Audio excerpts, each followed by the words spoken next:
see, there is a topic in your mains, what is called as government budgeting. Okay, in government budgeting, UPSC used to ask, okay, what are the major themes of this particular budget? Okay, for example, in the coming mains, they will ask you what is the major themes of the budget estimate, or what are the major initiatives taken up by the government budget 2021. Okay, already 2 times UPSC have asked it. Okay, so this thing is not only important for your prelims, it is also important for your mains also. Okay, so when the finance minister presented the budget, this year's budget, that is 2020-2021, there were 3 prominent themes. Okay, clearly it was reflecting 3 prominent themes. Okay, so be very, when if it is a mains question, you need to know, you should write about the 3 major themes. Okay, one is, okay, aspirational India. Okay, so the 3 major themes, one is aspirational India. Okay, and aspiring India. Okay, an aspirational India, that is one theme. Second is economic development for all. Second theme is economic development for all. So it includes inclusive growth. Okay, so that you need, it's again your main syllabus. So aspirational India, economic development for all, and third is a caring society. So these are the 3 major themes of this year's budget, Union Budget 2020-21. Okay, aspirational India, economic development for all, a caring society. Okay. Now regarding aspirational India, what this aspirational India is aimed at is that to provide a better standard of living. It want to give all the Indian means people who are residing in India a better standard of living with access to better health, education, and better jobs for all section of the society. Okay, that is the key thing. Okay, for all section of the society, better health, education, and better jobs. Okay, and the 3 components this aspirational India is focusing on is, in order to attain this aspirational India, it is focusing on agriculture, irrigation, and rural development.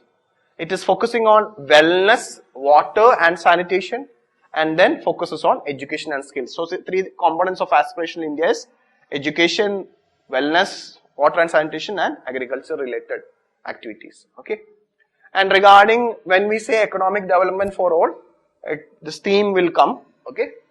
Sabka, sabke saath, sabke vigas, sabka saath, sabka vigas, and sabka vishwas. Okay. So this has also been added, vishwas. Okay. Sabke saath, sabke vigas, and sabka vishwas.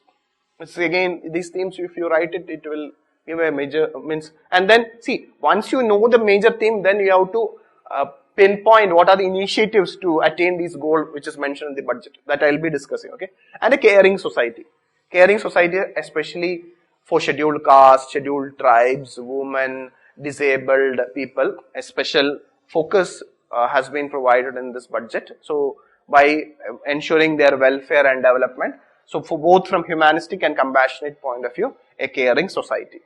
So from the mains point of view, this you have to write if they ask question. Okay, what is the specialty of budget 2021? And in order to attain these 3 themes, what are the, how the budget have allocated, or what are the new schemes being introduced to attain these particular themes. Okay. Now before going into the budget discussion, okay, some important milestone of Indian economy you need to keep in mind. Okay, what happened with the Indian economy? You need to keep again, I am repeating again, this budget was presented just nearly 50 days before the government decided to go for the this lockdown. Okay, so things have changed after that. Okay, anyway, so when in February 1st, 2020, when the finance minister presented the budget, okay, India attained the tag of becoming the 5th largest economy of the world. Okay, India is currently the 5th largest economy of the world. Okay. And in the financial year, during this period, okay, 2014-19 period, okay, 2014 to 2019 period, India have gone for an average growth of 7.4%. The average economic growth during this period is 7.4%, with an inflation averaging around 4.5%. So that's a good indicator. Okay, and it is also saying that nearly 271 million people have been taken out of poverty. Okay, so in the during this period of 2006 to 16, in that one particular decade, in that 10 year, nearly 270 people were being taken out of poverty. That has been considered as a big achievement. And India's FDI in the last 5 years have been increased to 284 billion compared to 190 billion in the time period 2009-14. So FDI is consistently improving. That is one good thing about India. FDI, instead of FDI contribution is increasing. And central government debt was reduced to 48.7% of GDP in 2019 compared to 52.2% of GDP in 2014. So central government debt in the last 5 years have been reduced. And currently India is having the highest number of productive people. Okay, highest number of people productive means in this age category. Okay, working age, that is 15 to 65 years period. Okay, India is having the highest ever number of people in the productive age group. Okay, so these are some factual information. Maybe it can be helpful to solve 1 or 2 questions in your prelims with this general idea. Okay, now we will see that, okay, what are the decisions being taken by the one by one. Okay, so in order to attain the goal of economic development for all, okay, we will see that what all the initiatives have been taken by the union government in this particular budget. Okay, it has given a special focus on industry, commerce and investment. Okay, nearly 27,000 crore have been allocated for development and promotion of industry and commerce. These facts are not important for you. I'll stress I'll give a special stress where you need to focus on. This is very important. Okay, 2 important proposals. Okay, regarding promoting industry and commerce is that, okay, an investment clearance cell have been proposed to set up. Okay, regarding this investment clearance cell, okay, I have discussed in detail. Okay, a previous important model question answer discussion I have shared. It is there in the YouTube. Okay, please watch it regarding this investment clearance cell. Okay, so this was a major announcement of this budget. Okay, mainly to provide end-to-end facilitation and support, as well as it will be working through a portal. So basically, investment clearance cell is being set up to promote the investment, and it will also make sure that all the necessary clearances is being obtained for the investor. It's a part of ease of doing business. Please look into that test discussion where you just search for investment clearance cell in the YouTube. I have discussed in detail. It's very important for you. Okay, and then National Technical Textile Mission. Okay, another important mission to promote technical textiles. Okay, you need to understand what is this technical textiles. Okay, it's a textiles. It's especially used for wearing certain functional purposes. Okay, you might be seeing that, okay, in this corona epidemic, certain dresses being particularly made for this health workers. Okay, and in certain chemical and other related labs, you require certain dresses. Okay, they are all technical textiles. Okay, so India want to become a leader, global leader in technical textiles. So that's the reason this budget have announced this mission. So this is one of the new mission being announced in this budget. So there is a chance that they can ask you question regarding National Technical Textile Mission. Okay, for a 4 year from starting the financial year 2021 and in the 4 year, and it will be ending by the year 23-24. In this 4 year implementation period, the government will provide nearly 1,180 crore. The aim of this mission is to make India a global leader in technical textile. Okay, so that is also a very important mission to be noted down. National Technical Textile Mission. Another scheme, okay, this is very important scheme. Okay, a scheme what is called as Nirvik Scheme. Okay, a scheme, okay, a new scheme Nirvik have been launched. It proposed to launch and it was launched. Okay, and so basically this Nirvik Scheme is to provide to support the exporters, especially the small exporters. Okay, MSME exporters. Basically, it have been launched to ensure high export credit. Okay, high export credit will be provided to the exporters, especially small exporters. Okay, micro and small medium exporters. Okay, so this scheme is introduced by the Export Credit Guarantee Corporation of India. The scheme is launched by the Export Credit Guarantee Corporation of India, and the scheme is another name for this Nirvik scheme is Export Credit Insurance Scheme. Okay, so this Nirvik scheme is nothing but an export credit insurance scheme. You know that for the export, bank will give credit to the exporters, and what happened is that to this credit exporters give to the bank, this an insurance will be there. Insurance in the sense that if the exporters default, the insurance will pay the money for the bank, and thereby the chances of default will be low. Okay, so naturally the exporter have to pay some premium to get this insurance. So this premium amount have been reduced, and the loss cover have been increased with this Nirvik scheme. Earlier the loss, especially for the principal and interest, was 60%.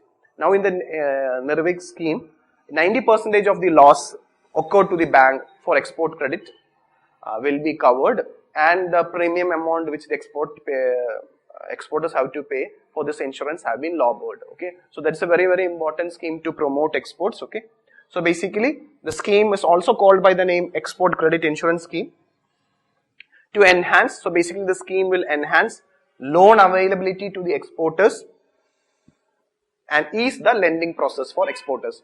So the credit problem faced by the exporters can be tackled with this scheme. It is having an insurance cover guarantee. It is having an insurance cover guarantee that cover up to 90% of the principal and interest. That will cover 90% of the principal and interest. So that's a very important thing. This insurance cover will include both pre-shipment credit and post-shipment credit. Okay, credit before the shipment and credit after the shipment. And this Export Credit Guarantee Corporation of India Limited. Okay, it is fully owned by the Ministry of Commerce and Industry. Another important point to note down: this Export Credit Guarantee Corporation is fully owned by the Ministry of Commerce and Industry. Okay, so these are the important points regarding Nirvik. They can ask you what is this Nirvik scheme is all about, what are the features, or for which sector the scheme have been introduced by the government in this budget 2021. Okay, and also to promote exports. The government have launched a scheme for revision of duties and taxes on exported products to be launched. Okay, so under this scheme, all the taxes and duties paid by the exporters will be refunded to the exporter. Okay, exporters to be digitally refunded duties and taxes levied at the central. See, all the central, state, and local level taxes and duties, which earlier the exporters were not getting, will be refunded, and that too digitally directly to their bank account. Okay, so these are the two initiatives taken by the government to promote exports, so that the exporters' cost of business will come down, and thereby that product will become competitive in the export market. Okay, so there is a particular stress to improve the exports in this year's budget, that you please keep in mind. Now coming to the financial sector, there have been a very important announcement in this year's budget regarding the financial sector, especially for the public sector bank. Okay, so the government have decided to go for consolidation of public sector banks. This can be again a question. Okay, from this topic, okay, you can expect a question. They will ask you which all banks are going to be consolidated. Okay, so they will give you a group of banks and they will ask you which banks will be consolidated. Okay, so cabinet have approved a mega consolidation in public sector banks. So from 1st April 2020, okay, the number of public sector banks will come down, because Indian Bank, okay, will be merged with Allahabad Bank. Okay, so in the sense that, okay, so Allahabad Bank will lose its name. Now the anchor bank will be Indian Bank. Okay, so Allahabad Bank and Allahabad Bank is merged with Indian Bank. Now there will be only Indian Bank from 1st April 2020 onwards. So Allahabad Bank is merged with Indian Bank. Then this Oriental OBC, the Oriental Bank of Commerce, okay, and then United Bank is merged with Punjab National Bank. Okay, so two banks, United Bank and OBC, is merged with Punjab National Bank. Okay, then Andhra Bank and Corporation Bank is merged with Union Bank of India. Okay, so this is the third merger, mega merger. Then Syndicate Bank is merged with Canara Bank. So 4 merger have happened, and with this 4 merger and the earlier merger including SBI merger, okay, now in 2017 there were 27 public sector banks. Now with these mergers and the earlier mergers, now we are having only 12 public sector banks. This is again a factual information but very important. Okay, after these mega merger, Currently, we are having only 12 public sector banks. So that is one important factual information. And they can ask you regarding out of this 4 bank merger, there can be a potential question. So be very thorough with this mega consolidation of public sector banks. Okay. So there can be high chance that further there's a proposal being heard about merging all the regional rural banks with India Post Payment Bank, but that is not announced in the budget. I'm saying that there will be further merger coming in this financial year. Now, this is another very important topic for your prelims from the financial sector. Okay, one important announcement regarding Deposit Insurance and Credit Guarantee Corporation. There is a high chance that UPSC can ask a question regarding Deposit Insurance and Credit Guarantee Corporation. The budget have increased the insurance cover, okay, for the depositor from 1 lakh to 5 lakh. Very, very important. Okay, this budget announced that. Okay, earlier before this budget, okay, a depositor of a bank, okay, his deposit up to 1 lakh of his deposit is insured. Okay, this Deposit Insurance and Credit Guarantee Corporation, okay, it has depositor insurance was up to 1 lakh, okay, but the budget have made an amendment, okay. So now the up to 5 lakh, okay, a depositor who is having a deposit up to 5 lakh is being insured by this particular corporation, okay. So because of this important announcement of the budget, there can be a chance that they can ask you question about this particular corporation. So we will have an idea what is this Deposit Insurance and Credit Guarantee Corporation is all about, okay. The basic functions is of this Credit Guarantee Corporation is governed by the Deposit Insurance and Credit Guarantee Corporation Act, as well as the Deposit Insurance and Credit Guarantee Corporation rules framed by the Reserve Bank of India. To have an idea, this is a fully owned subsidiary of RBI. The authorized capital of the corporation is, that is Deposit Insurance and Credit Guarantee Corporation, is 50 crore, which is fully issued and subscribed by the RBI. So that means this corporation is fully owned by the Reserve Bank of India. Another important point to note down. The management of the corporation is vested with the board of directors, of which the deputy governor of the RBI is the chairman. Okay, so the deputy governor of the RBI is the chairman of this board of directors of this particular corporation. Now, one interesting thing about this budget announcement is that the premium paid, okay, or regarding this corporation, the premium, see, naturally for any insurance there has to be a premium. Okay, so banks pay premium to the corporation. Banks pay premium to the corporation for each deposits they take, but that burden of the premium is not passed over to the customer. That is one important point to note down. Okay, so the premium paid by the insured banks to the corporation is to be absorbed by the bank themselves, so that the benefit of deposit insurance protection is made available to the depositor free. Okay, so depositor need not to pay any premium for their deposit insurance. Okay, the bank themselves have to bear that burden. So these important information to keep in mind. There's a high chance that UPSC can ask a question regarding this particular corporation. Okay, note that it is fully owned by RBI. Then there was another announcement regarding cooperative bank. Okay, cooperative banks, we know that the last financial year we had mini cooperative banking crisis. So this budget have proposed to amend the Banking Regulation Act. Okay, Banking Regulation Act will be amended, and RBI will be given more power. RBI will be given more power to regulate the cooperative bank. Okay, so after the budget proposal, Cabinet have approved amendment to banking regulation to strengthen the cooperative banks and avoid this PMC bank-like crisis. Okay, now this proposed law, that is this amendment in the Banking Regulation Act, has given the RBI to enforce banking regulation guidelines in the cooperative banks also. Okay, so earlier the cooperative banks were mainly regulated by the registrar of cooperatives. Now with this Banking Regulation Act, okay, the regulatory power is now vested with the RBI, and except some administrative matters, okay, administrative matters will be guided or regulated by the registrar of cooperatives, but all other banking related matters will be now under the RBI. Okay, so this is one of the changes happened with the cooperative bank sector. Okay, RBI have been given more power to regulate cooperative banks. Okay, and the cooperative banks would be audited. Okay, so now the cooperative banks will be audited. Auditing of cooperative banks will be done according to the RBI rules, and the appointment of CEO. So if any cooperative bank have to appoint a CEO to a particular bank, it requires prior approval from RBI. And RBI also have the power to supersede the management of a cooperative bank in case of a cooperative bank is having a governance failure. RBI has the power to supersede the management of the particular bank. Okay, so these amendment have been proposed in the budget, and finally cabinet through cabinet have ensured that this particular banking regulation act have been amended. Okay, so there have been changes in the cooperative banks also.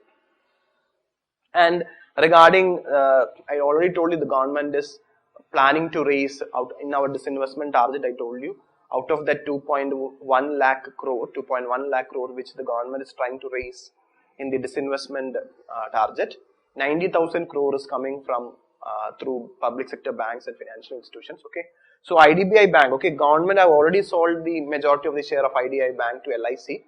Now remaining balance holding of IDBI Bank will be sold to retail private retail and institutional investors through the stock exchange.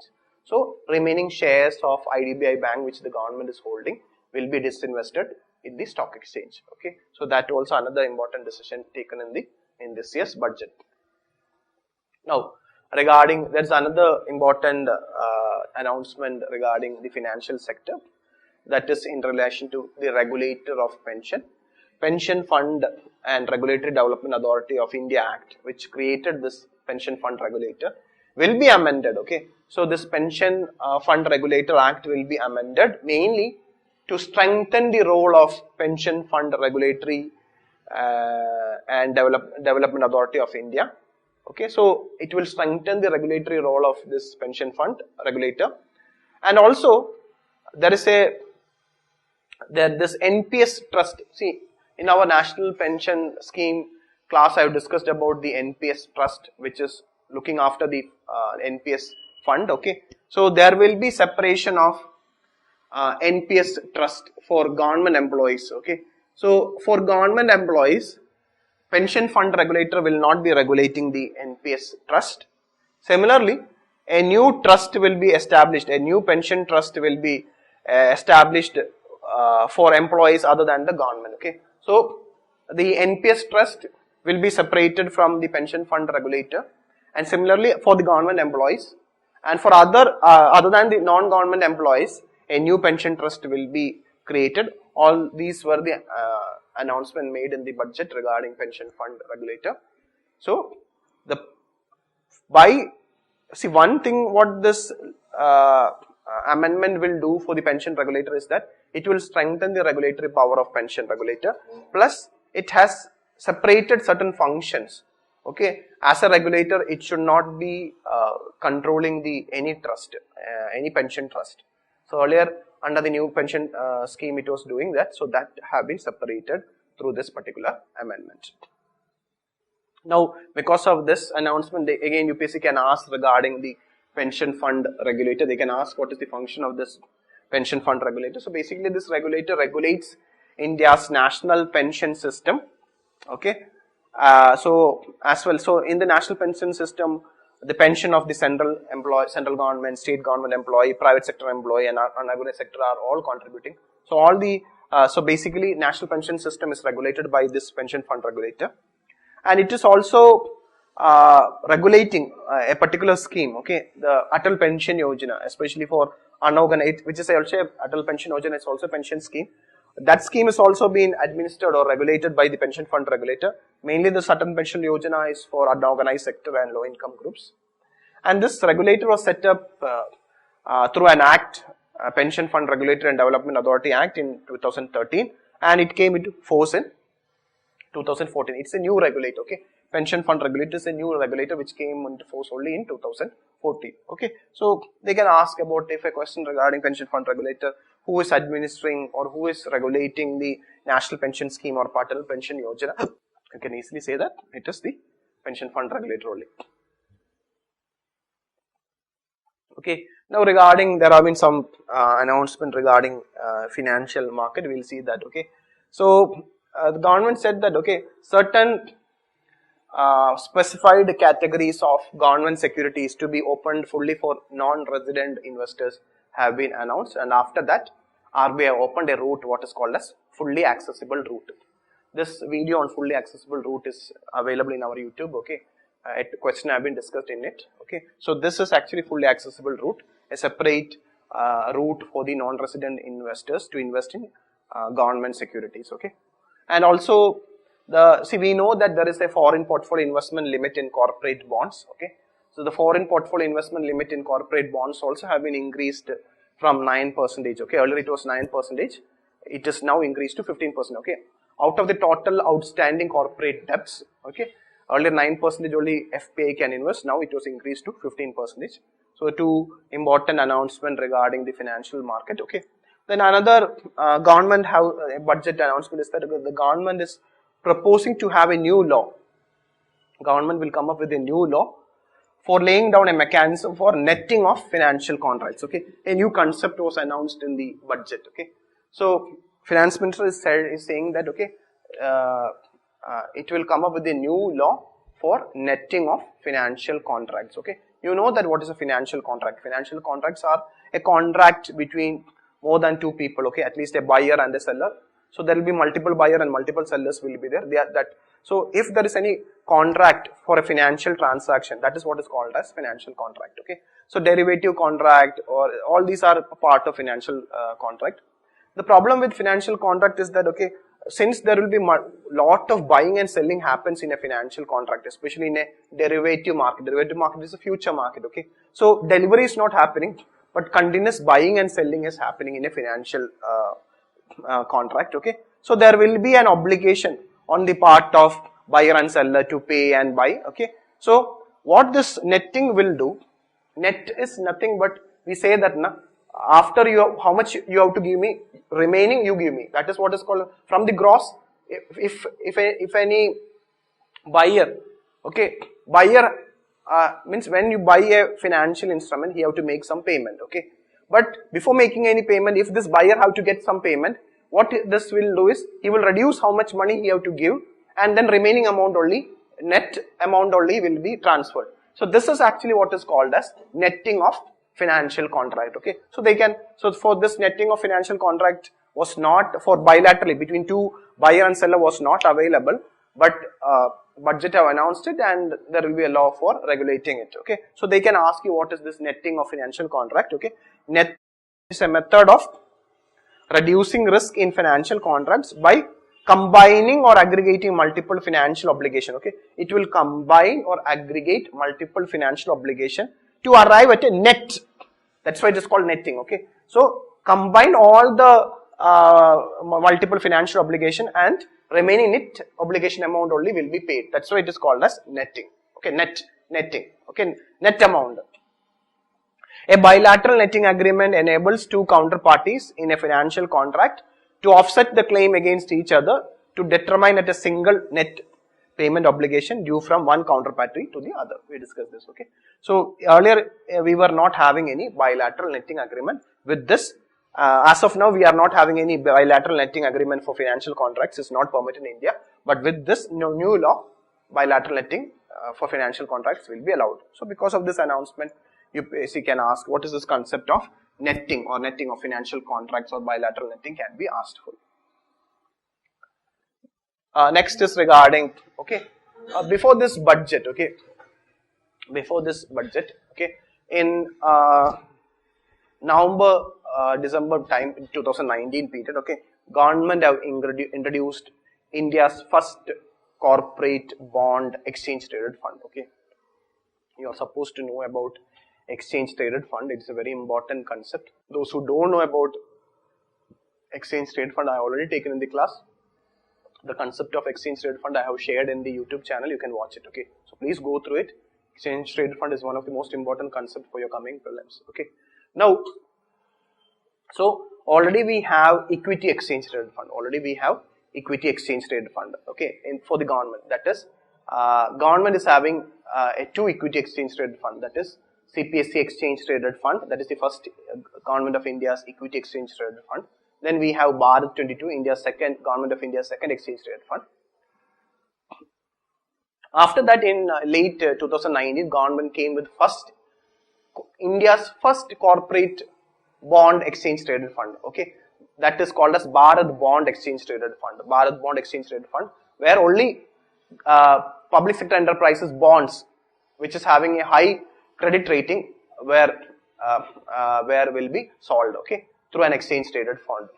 Okay, so this Bharat Bond Exchange Traded Fund became India's first corporate bond or first debt exchange traded bond. So the money raised were used for the central public sector enterprises. Okay, so after the success of this Bharat Bond Exchange Traded Fund, the government thought of having a debt exchange traded fund for government securities, exclusively for government securities. Earlier, this debt exchange traded fund was only for the corporate bonds, that is of public sector bonds, public sector enterprise bonds.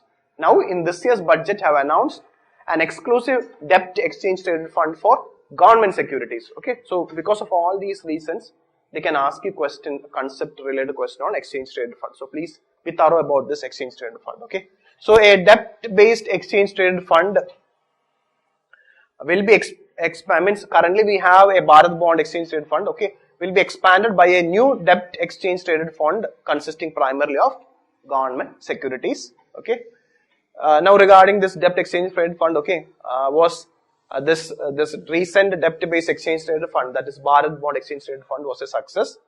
So then the government decided to have a new debt exchange traded fund based on government securities. Okay, so it was so now to have an idea about this Bharat Bond. Okay, so Bharat Bond, so be very clear, the new debt exchange traded fund on government securities still not been come out, so we don't have an idea, but they can ask you question regarding this Bharat Bond Exchange Traded Fund. Okay, so it was announced in the previous budget, in budget 2019. Okay, so India's first corporate bond exchange traded fund, that is Bharat Bond ETF. Okay, was launched in December 2019, and the manager, okay, of this Bharat Bond Exchange Traded Fund, it is managed by Edelweiss Mutual Fund. Okay, so this Bharat Bond Exchange Traded Fund, basically they will invest in the bonds issued by, very important. Okay, these bonds are what type of bonds? The bonds issued by the central public sector enterprises.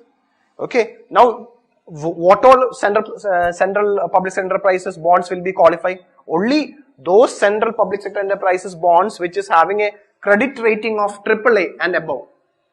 This Bharat Bond Exchange Traded Fund will only invest in CPSE Exchange Traded Fund which is having a rating of AAA and above. So because of this such high rating, the default risk will be very low.